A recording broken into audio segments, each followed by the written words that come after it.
بسم الله الرحمن الرحیم. السلام علیکم محترمو.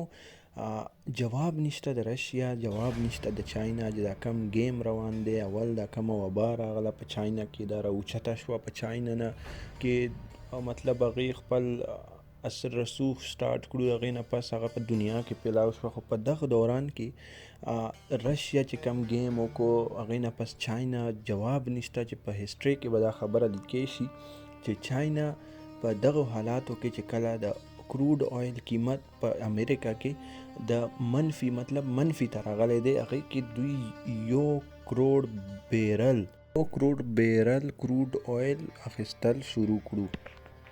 مرګرو مزید تفصیل سره ډسکس کولو نه مخکې تاسو چې کم دی زمونږ پښتو گیک چینل سبسکرایب کې او ویډیو لایک کې او بیل آیکن باندې ضرور کلیک کې. مرګرو نن په هسټري کې په پیله ځل د امریکې چې کم WTI کروډ آیل دی، هغې قیمت منفي 37 منفي 30 ته راوغورځېدو. د رشیا دا کوشش و چې هغه د امریکې چې کم کروډ آیل دی هغه $10 پر بیرل ته راکوز کړي، خو د هغوی د سوچ نه هم څه زیات د امریکې نن د کروډ آیل چې کم قیمت دی هغه پر بیرل منفي 37 ته راوغورځېدو. د دغې حالاتو نه چې کم دی چاینا فایده واخیسته، او چاینا چې کم دی 1 کروڑ بیرل آیل سټور کول سټارټ کړو، ګودامونو کې سټور کول سټارټ کړو، وای اخیستلو.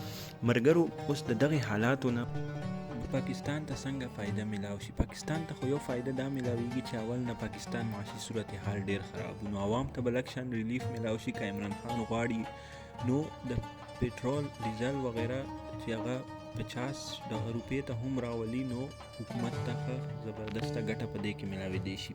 بل پاکستان ته هم پکار دی چې هغه په دغه حالاتو کې چې د امریکې کې منفي 37 کې د آیل پر بیرل پرایز روان دی، نو پاکستان دی هم دغه د امریکې نه والي.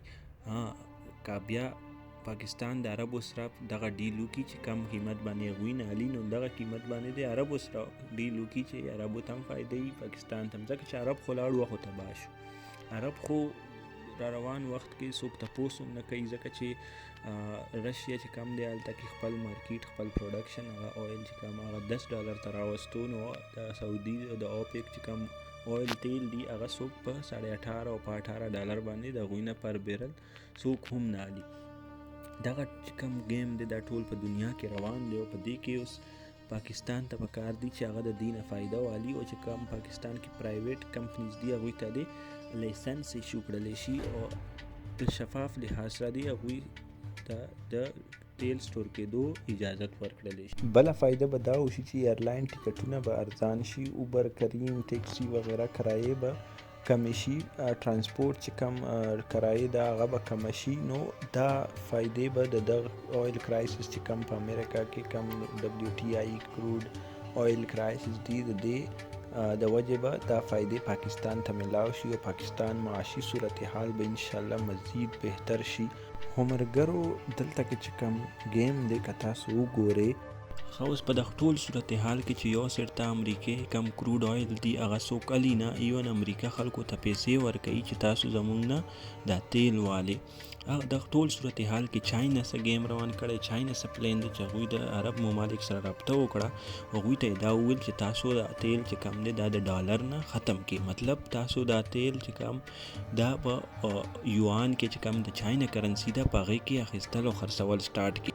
مرګرو په دغه سټپ سره به د چاینا په کرنسي باندې هم ښه غټ اثر پرېوځي، خو چاینا به د دې دپاره د رشیا او د نور داسې ملکونو سره رابطه وکړي چې کم د امریکې خلاف دي، چې هغه د چاینا کرنسي سټیبل کولو کوشش وکړي د هغوی سره.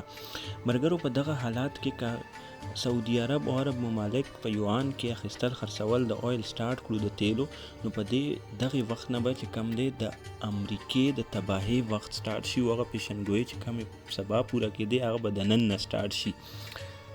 مرګرو په دغه ټول صورتحال کې خو چاینا خپله پته میدان ته وویشتله. مرګرو پر روان وخت کې به ته 2 جنګونه ښکاره شي، یو خو د کرنسۍ جنګ به وي، او بل د معاشي تباه کېدو جنګ به تاسو ته ښکاره شي. په دې ټولو کې چې امریکا تباه شي، امریکې معاشي صورتحال بیخي خراب شي، او اسرائیل چې کم دی هغه 2 نمبر باندې د خپل سوپر پاور لیدو خوبونه ویني. په مارکیټ کې دغه ټول ګیم روان دی. په دغه ټول ګیم کې خو چاینا چې کم دی هغه هر څنګه حالات خپل ځان تیار کړو او په غټ مقدار سره یې تیل سټور کول سټارټ کړو.